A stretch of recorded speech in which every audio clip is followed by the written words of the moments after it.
A few weeks ago, I ran a poll on LinkedIn asking my followers which part of LinkedIn presence needs more help for you right now. And the results were really interesting. The top challenge was not the profile, it was posting and activity. Many people also admitted to struggling with connections, and some felt that they are set. But the comments and the private messages I have received revealed that there are common blockers like knowing what to post, lacking in confidence in writing, and worrying about employer approval. So, in today's episode, we will look into why posting and activity really matters so much for your career, how you can overcome these blockers, and why building your LinkedIn presence isn't supposed to be done only when you need to find a job, but instead it should be about safeguarding your long term career and reducing the risk of being caught off guard by redundancies and unexpected changes in your workplace. Then I have an important announcement that could make all of this LinkedIn activity conundrum way simpler for you. So wait until the end to find out. Okay, let's get started. Hi, I'm Renata Bernarde, and this is the Job Hunting Podcast, where I interview experts and professionals and discuss issues that are important for job hunters and those who are working to advance their careers. So make sure that you subscribe and follow, and let's dive right in. Let's start from the beginning. Why, Renata? Why LinkedIn posting and activity matters so much? This is something I have to talk to my clients all the time to convince them that LinkedIn activity goes hand in hand with you updating your profile. Because LinkedIn is not supposed to just be your online resume. It's a reputation management tool. It's you taking control over your career. Posting regularly, building visibility, credibility, and trust are the three pillars of professional brand equity, and you need to take control of that. Saying things on your profile doesn't really validate your knowledge. It just shows that you know how to write a resume or build a LinkedIn profile. It doesn't show that you know about international relations, digital marketing, ESG, whatever your area of expertise is, supply chain management, whatever it is, it will be in the activity, the people you follow, where you comment, your posts, your articles. That is what will show to the really invested investigators, future employers, recruiters, talent acquisition managers that will be viewing your profile for those clues about you. So for job seekers, recruiters and hiring managers they do check what you post. It shows how you think, what you care about, and how you add value to your profession, to your network of colleagues. For employed professionals, the consistent posting keeps you visible in your network. It helps attract opportunities in the future, even if you're not looking right now. And it makes you layoff proof. Not that you won't be laid off, but if you happen to lose your job or you want to walk out because you don't like it anymore, you will have nurtured connections long before you need them. And that's the best situation to be in. LinkedIn activity is less about you posting and sharing articles that you read and more about mixing it up. It's about posting, it's about commenting on other people's posts, it's about writing long content like articles. It's about sending messages, private messages to people, tagging people when you go to an event and you want to share a picture and they were in the event with you so you can tag them, following people and companies that are related to your profession.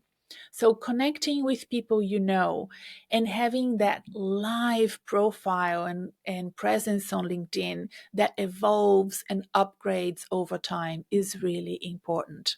It's not about being an expert. It's just about being connected with your profession. Think of LinkedIn activity posting as a form of career insurance. You may not need it today, but when you do, you will be glad that you have invested in it. Believe me. Okay, so the second thing we need to talk about are the common blockers and how you can overcome them. And here are some of the most frequent obstacles that I hear about from clients and what you can do about it. Not being sure what to post. Start simple.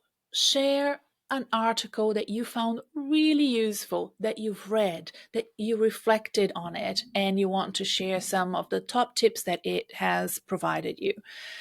Reflect briefly on an experience of attending a conference, an event, reading a book, or comment on someone else's post. So if somebody has shared an experience, attended that conference, organized that conference, you can then just comment on their post and add your 5 cents to it. The key is not about volume, it's about intention. It's thoughtfulness, it's empathy, it's knowledge. Never use the words provided by LinkedIn AI. Never. Have your own thoughts and ideas and let AI then help you improve that draft if you haven't come around to, polishing it yourself. Don't overthink it. So, consistency matters more than perfection. Don't do one post and then wait 4 months to do the second post. Ideally, what you want to do is to have a consistent presence on LinkedIn because it will be rewarded by the algorithm. It will show to more people, and that's what you want. You want it to show to more people. I know, oh my God, Renata, I don't want anybody to see this. That's not how it works.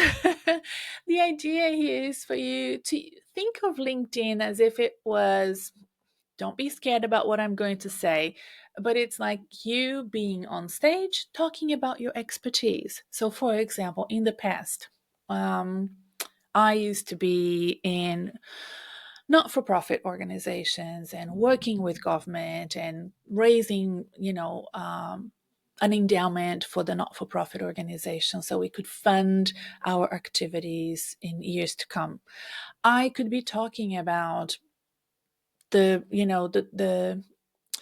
issues that I face working with government right now, or I could talk about the event that we organized for the people that we were supporting through the not-for-profit organization. I could talk about celebrating, the fact that we had awarded, in the case it was scholarships to such and such individuals, and have photos of them and myself. Or if I had gone to Government House to see the governor and have an event there, I would take a picture and I would share that.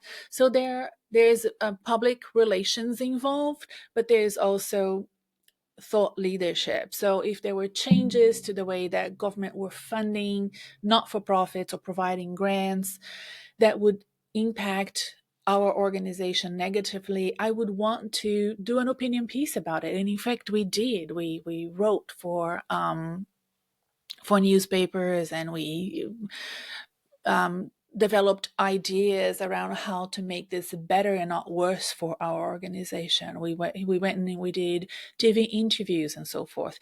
When you have an organization, you can be expansive and go into media and do these expensive exercises of public relations. When you are an individual professional, you have LinkedIn.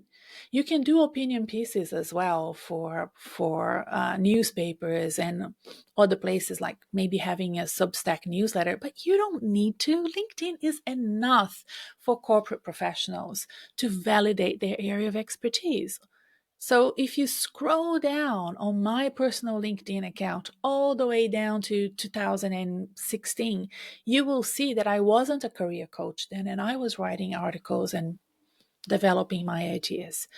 So I have encouraged my clients to do that, and I want you to feel comfortable doing that as well.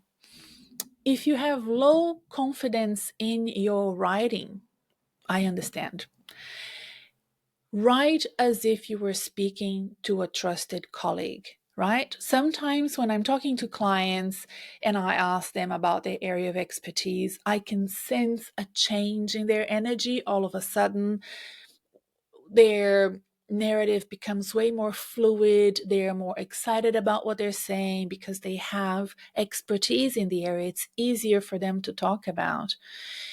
If saying things it's easier for you, record yourself. Use a tool like Otter AI and then transcribe it, and then maybe ask ChatGPT to help you put it into a format for writing and proofread it, and Bob's your uncle.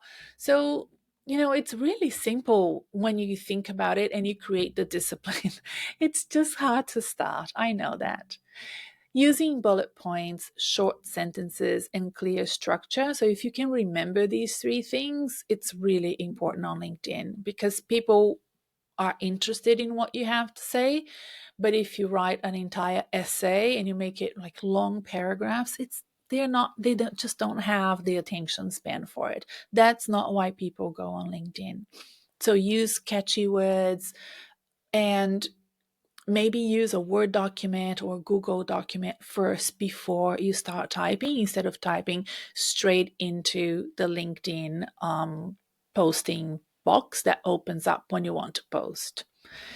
Now, there's also concern about employer approval. And from time to time, I have worked with clients that had very severe, restrictive social media policies, and they couldn't really post. And that's fine. You can't post, you don't post, but that's not the end of your LinkedIn activity, right? So there is still nurturing of connections that you can do through commenting on other people's posts. There is also private messages that you can send. So if you cannot be very overt about your comments, you can still send people private messages. And I always encourage my clients that work in places like departments of justice and some political roles or diplomatic roles that I've worked with, to use the DMs, the direct messages, to make sure that their connections are linked with them and their connections know that they have seen the post. Share insights and learning, and never share confidential information. So for everybody that is currently working, you have to be diplomatic about your place of employment. And in fact, I encourage you to, from time to time, share the posts from your organization. So if you work for an organization, let's just name a common sort of well-known brand, Coca-Cola. You work for Coca-Cola and they make an announcement that is somewhat linked to your area of expertise. You share that post with a little comment from you about what it means. You comment under that post. You like that post. And your future employers and recruiters, they also want to see that you are an invested part of the team of the organization that you are working for. When you are posting about whatever you want to post about, it needs to be insights. It needs to be learning. It's not about sharing confidential information. Definitely not about sharing political views. LinkedIn is not the platform for that. And definitely not about sharing grievances. There are other avenues for that. LinkedIn is not it. You have TikTok. I mean, you go to TikTok these days, you will find so many amazing individuals posting about their challenges of being laid off and looking for work. You can follow them and see their tips and their ideas and their insights, and how difficult it has been for them. It might make you feel good. TikTok is the platform for that. Political views where journalists and politicians hang out, that's Twitter. That is not LinkedIn. There are other avenues for other things. Family and friends, your birthday celebrations, that's probably Facebook or Instagram. It's not LinkedIn. So I am kind of being very severe here because I'm talking in general terms. There, if I'm working bespoke with a client, we might play around with these things, and depending on their area of expertise as well, we might play around with these things as well. As I have worked with clients that are in government relations, and in that situation, yes, we might use LinkedIn to post some things about the politicians that they are supporting, if that's the case. But yeah, we need to remember that there are other social media platforms, and LinkedIn is about your professional expertise. Remember, though, that thought leadership doesn't mean giving away your secrets, right?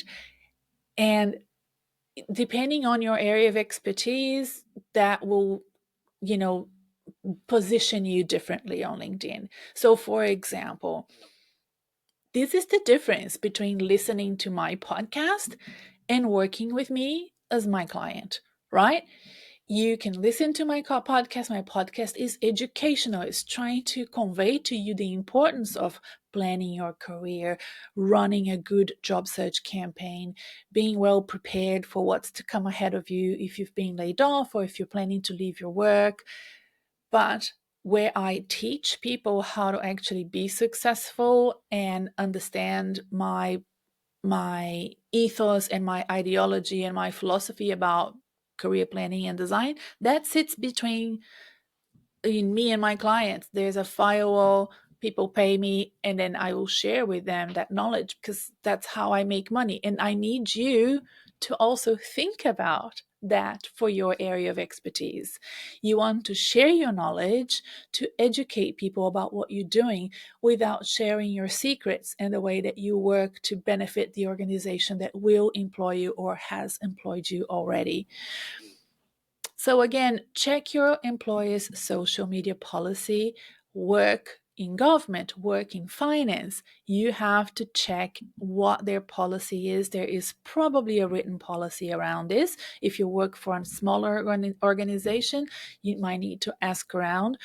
And if there isn't anything to sort of base yourself, then go on LinkedIn and see how other employees or counterparts in other organizations, how they're showing up on LinkedIn, and follow their lead. If you're working with a coach like me, then we can build a risk safe strategy for you to stand out from the crowd. But if you're working by yourself, I would recommend, at least in the beginning, start by following the lead of others. What I mean by that is that I have from time to time had clients in the Middle East or Asia that were following advice from professionals that are on LinkedIn but are based in the United States, in New York or San Francisco. It's not the same, right? If you want to develop your career in a specific region, in a specific area of expertise, you need to sort of blend in well with those professionals, especially if you're looking for work. Another example is when I have professionals that are working in government, right? And government public servants present themselves on LinkedIn. Yes, they're all there, but they follow a very sort of different guideline from corporate professionals that are working for large corporations. They present themselves in a very subdued way. So the LinkedIn audits and the LinkedIn strategies that I develop for those clients is very different from my corporate clients. So follow the lead of your employer and you will be okay. The other current ongoing issue that a lot of people have is limited time. Renata, I am, looking for work. I'm fully employed. I don't have time for this. This is not the right attitude, everyone. You will regret it once you are unemployed, once you are not hearing back from recruiters and you don't know why. Posting on LinkedIn is a great start to an ongoing sustainable career. Okay? So, commenting thoughtfully on other people's posts, that could be the first thing you do. You don't need to start by writing a whole, masterpiece on LinkedIn. Just start by commenting on other people's posts. Work with what comes more naturally to you. Is it writing? Then start with writing. Is it sharing an article with a little bit of, summary from you? Never just repost. Never just repost, right? So, is it writing? Is it video? Some of my clients are brilliant on video, and I know that that's rare, but if that's you, then record a video. Is it image? I have had clients that just shared lovely images that represent what they're trying to say. Some of them use their own drawings and a little caption, a smaller caption, but the drawing is what they, are hoping to engage with people, and it does work that way. So also sharing excellent recycled content from your area of expertise. I've had clients that have published in the past and have never shared what they've published on LinkedIn. I have clients that have appeared on interviews or podcasts, so we need to start recycling those things, and then they don't all need to be shared at once. It's important to build a discipline of, maybe once a week, once a fortnight, once a month, whatever it is that suits your routine, and also suits the sort of time of your career that you are right now. So if you're looking for work right now, you might want to pump it up. But if you're currently happily employed, then once a fortnight or once a month is fine. So, starting with your lower hanging fruit. So, if that's commenting, start with commenting. Commenting is so underrated. It's actually super important to be commenting on other people's posts. It's actually more important for you to do that in the beginning than posting yourself, because you will be learning not just what other people and how they post, but you will be learning how to write as well, because the idea here is for you to be commenting using your own words, not the words that LinkedIn provides you. You want to be intentional. That's what we discussed right at the beginning of this episode. Now, the other big challenge is being unclear of what your value proposition is. But what is my area of expertise, Renata? I don't even know. What should I be focusing on? Focus on what you do for work. This is LinkedIn. This is not Facebook. This is not where you share, things that you are passionate about in your life that are not career related. What is your expertise, your values, and your interests when it comes to your profession? That's what you should be looking at. So if you are a legal counsel and you're super interested in the environment or climate change, even if that's not part of your legal counsel work, you can share that on LinkedIn and you can start growing that expertise. If you are an IT manager and you're very interested in cybersecurity, even if cybersecurity is not part of your job description, but it's an area of expertise that's part of being an IT manager, you can share that on LinkedIn and start growing your expertise and your awareness for the importance of that. So think of LinkedIn as your professional highlight reel of what you're doing and what is interesting for you in terms of pursuing in your future career. Then I want to address how to connect and engage on LinkedIn. I've discussed this before on this podcast, but probably a long time ago. I want you to accept connections that feel relevant to your career or your industry. If people are trying to connect with you, you have no idea who they are, and they're not in any way, shape, or form related to the things you're trying to build for your career, you do not have to accept their connections. And it's same for you. Ideally, you want to send connection requests to people you know, to people you've just met. You went to an event and you met people, you want to come back home or to your office and send them a connection request with a little note. Nice to meet you at such and such event. I hope we can stay connected. That's how you connect. You do not connect by just sending random connection invitations to other people. I'll tell you what, I get random weird connection invitations from career coaches, and I'm like, you are a career coach. You should at least know better than this, right? If you're an executive coach, you're a leadership coach, like they're always trying to connect with me without sending me a single message, a single note.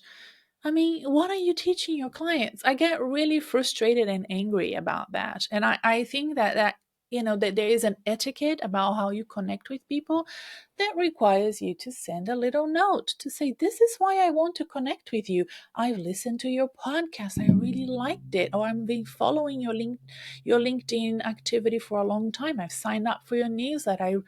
I hope we can connect. Of course, I'm going to accept your connection. But if you just send me a connection request without, I mean, I don't know what that means. You can follow me, and you can follow anyone you want. Not only you can follow them, you can press the little bell that shows up on the top right-hand corner of your LinkedIn profile, and you can follow all of that person's posts. So if you're job seeking at the moment, you don't want to connect with me, you can follow me, you can tap to see all my posts, so you will never miss a post from me as a career coach. And if you're looking for work, that might be a good idea. Okay. And then commenting, right? So you can comment on people's posts that you're not connected with. They could be a third connection, a second connection. You can still comment on their posts. You can comment on companies' posts as well. You can congratulate people, ask questions. I often comment on posts by an academic who is an expert in career planning and design. She's at the London School of Economics. And when she posts about an article that she's written or a new class that she's teaching, I comment, and I share with her things that I have done, or I ask questions, and that is really beneficial for me. I can see how many people looked at my profile after I comment on somebody that has a bigger profile than I do, right? I can see a bump on people viewing my profile. They see what I've written and they come and they look at my profile to find out more about who I am. People are just very curious like that. So you can use that to increase your visibility in the areas that are important for you. Now, let's talk about LinkedIn algorithms and posting and my clients' results.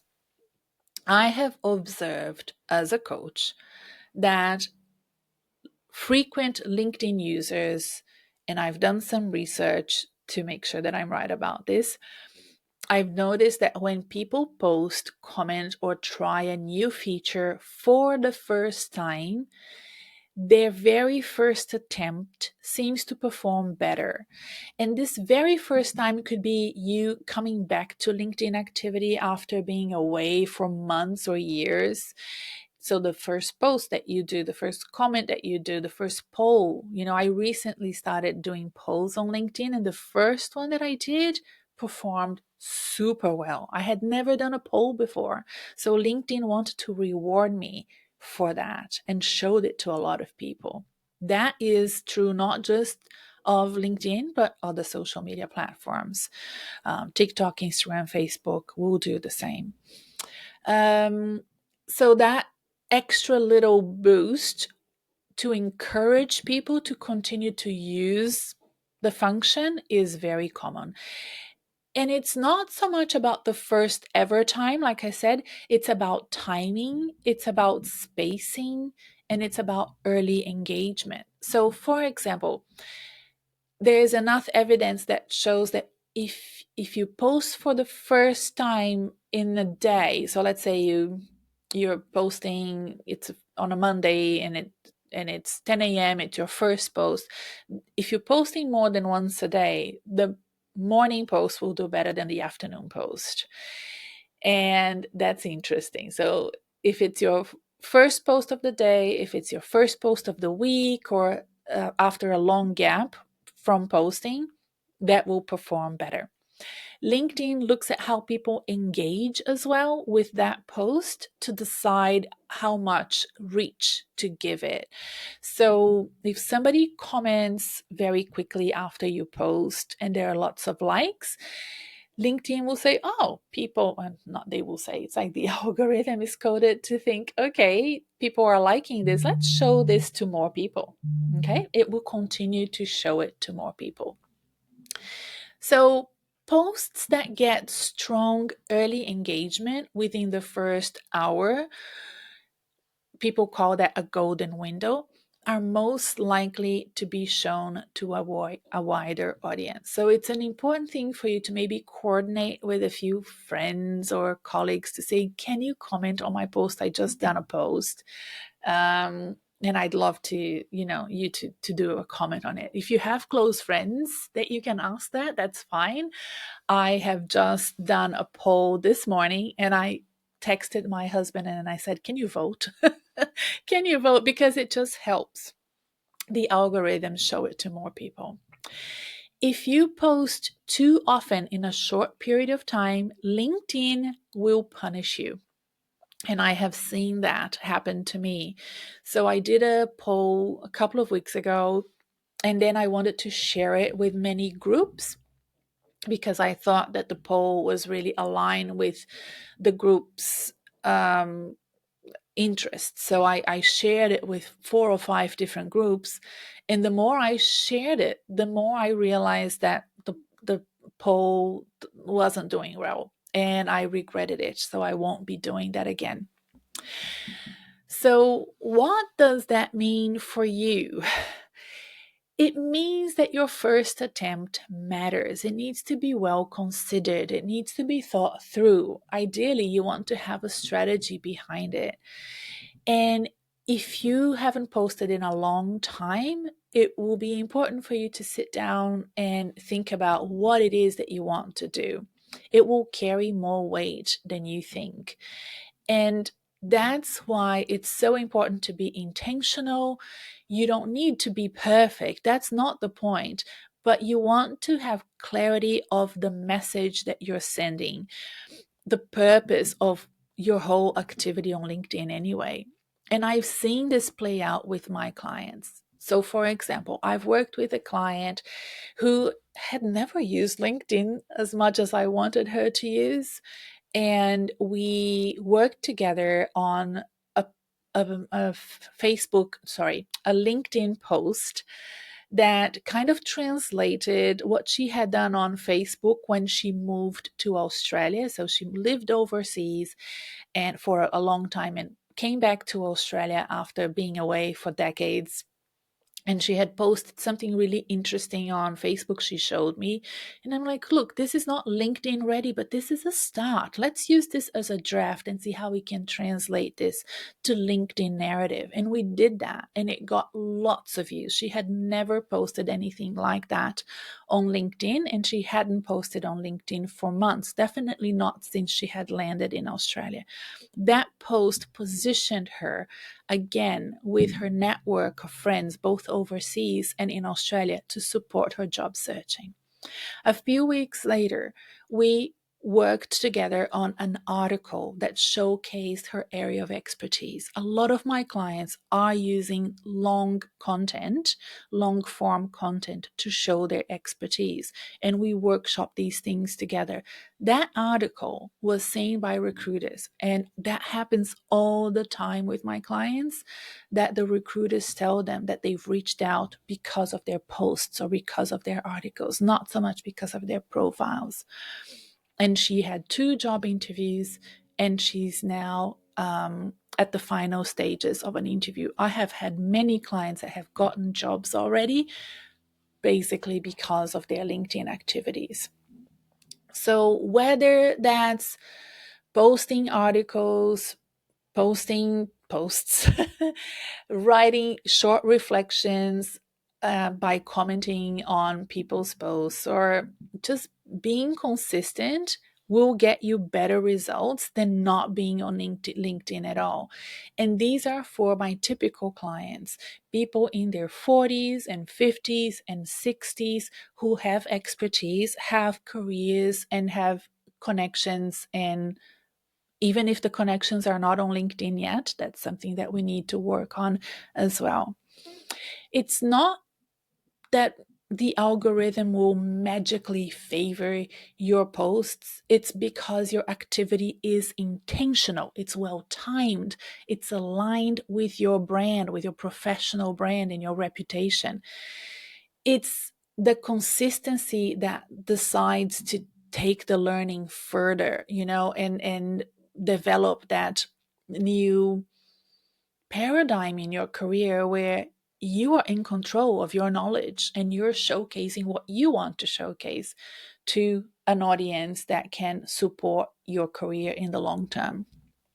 Now, it got to a stage now where I feel like I can help you really well. And I want to discuss with you how I can do that. The reason why I'm so confident about this is that for the past 12 months specifically, I know for with 100% certainty that LinkedIn is super important for recruiters in the way that they find candidates even before they start the formal recruitment process.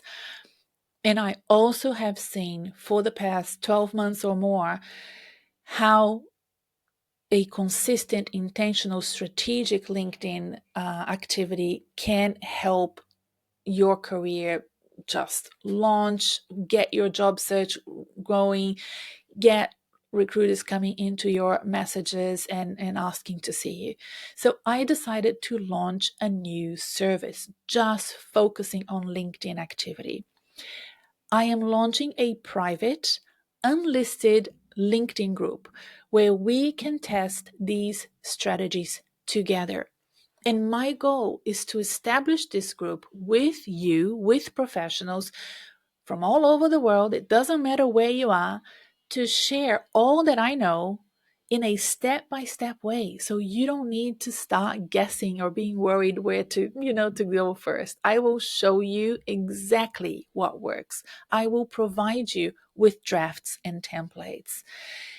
I will also show you what doesn't work on LinkedIn, especially for my community of corporate leaders, experienced professionals, basically white collar workers. If you sit behind a desk and you've been working for 15, 20 years or more, I'm designing this group for you. This is a high touch service for me. For those who join this group, they will get hands on feedback, direct support from me to make their presence on LinkedIn stronger, more visible, and more sustainable in the long term of their career. Because we have a lot more information available to us these days. That's true. Maybe you are feeling that you don't need this group. But the problem is, we don't have instructions and guidelines. Too much information then ends up being disorienting for everyone. I want to guide you to achieve the success that I have seen with my clients. And I believe this group will absolutely be outstanding in providing results for you. And I strongly believe, I know for sure, that your presence on LinkedIn is impacting your career. And we need to make sure that this impact is positive. The group will be unlisted. This means it will not show up on your profile publicly. The only people that will know that you are in it are you, me, and the other members in the group. The adding of members is done manually by me. So I will ensure everyone is on the same page, that the group won't be open for registrations. If you take too long to sign up, you will join a wait list for a future intake, right? So this is not a group that will be open all the time, at least not for now. This is a new service for me, and I want to service you really well. So I want to start with a small team first, and you will be a founding member with a special founding membership fee. The group will be on LinkedIn. So you're going to be easy to, it will be easy to find us. I will add you manually, like I said, when the payment is made. And there, inside the group, as well as in my intro email to you, you will find how you will start participating, weekly tasks you can do, they will be listed there. I will add one task per week so that you don't feel overwhelmed and you feel like you have enough time to do them. And I will be ranking these tasks, beginners, medium, and an advanced, so that you can choose what you think is your sort of where you are on LinkedIn, on your LinkedIn journey. I will explain the tasks in detail to you using short videos that I will upload inside the group, so you can follow my lead. I will show you exactly how things work with that video. And then that is a comment, so that's a post, inside the group. Then you can comment and show me a link of what you've done, right? So Renata, here's the post I did or the comment I did, or then I will go have a look and review your work and provide you with feedback. You can also comment asking questions. So, I'm not sure that I will always get everything right and be easy to understand. So you can ask questions and I will reply. And we will have Q&A sessions as well for us to discuss anything that you're struggling with your LinkedIn activity or profile. So in summary, I want you to know, A, that this group is closed, unlisted, and registrations are not going to always be open. So if you take too long to sign up, you will join a waiting list. And if I were you, I would give this group a try because of the amazing success I've seen with my clients that work with their LinkedIn activities with me. The idea is that this will be an ongoing group, so you can join for as long as you want. It's a monthly membership fee, or you can step out if you've had enough. If you feel you don't have time for it anymore, or you've learned everything you needed to know. Together, we will work on your posting and activity, what to write, how to grow your confidence to use it, how to engage meaningfully. Before you post, you can send stuff on to us, and you don't, we can work on your drafts as well inside the Facebook group, the private LinkedIn group. And this group is a chance to test, to learn, and to practice inside this supportive environment with my direct input. So I am so excited about it. I've been thinking about this for a long time. I feel like right now I'm ready for this, and you are ready for it as well. This is a serious project. There is a fee to join. I know how much of a positive impact you will have on your career and your job search by being in this group. But if you're not happy with the results, you opt out. It's a monthly membership. The details will be in the show notes on how to connect with the group and pay and join. I will also be sending information to you if you're a newsletter subscriber, so watch out for the emails about how to join the group. And you will also be able to find the information on my website as a listed service in the future. And as I said, if you can't join right away, you can join the waitlist. For now, this is a beta project. It's a project that we're testing out, so I'm not going to list it on my website in the coming weeks until we are settled with the founding members. I will also add my email to this podcast show notes in case you have questions or you are unsure if this group is the right fit for you. All right, so LinkedIn, if you've been here up until now, I think that LinkedIn is something that is really important for you. The professionals who thrive in their careers these days are doing really well on LinkedIn, especially during these sort of crazy times that we're living in and job searching in. It's an important investment. It's not an expensive investment to make. And if you'd like to be part of this pioneering LinkedIn group, I don't know anybody else that has a service like this. please join, give it a go. Send me an email or a message if you're unsure about it, or if you can't find the link to join. Of course, I will help you out. And don't forget to subscribe to this podcast for more episodes.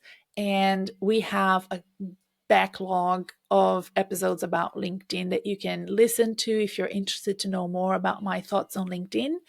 And next week, we will have Donna Burr, an interim partner at Watermark Search International, to talk about interim work for executives and portfolio careers in general. This is for professionals that want to have a combination of contracts, freelance work, part-time work in order to have an income. And it's a solution that many are aspiring to have, and some are having to have because there are no permanent roles available at this time for them. So it's an important episode I don't want you to miss, and that's coming next week. I'll talk to you then.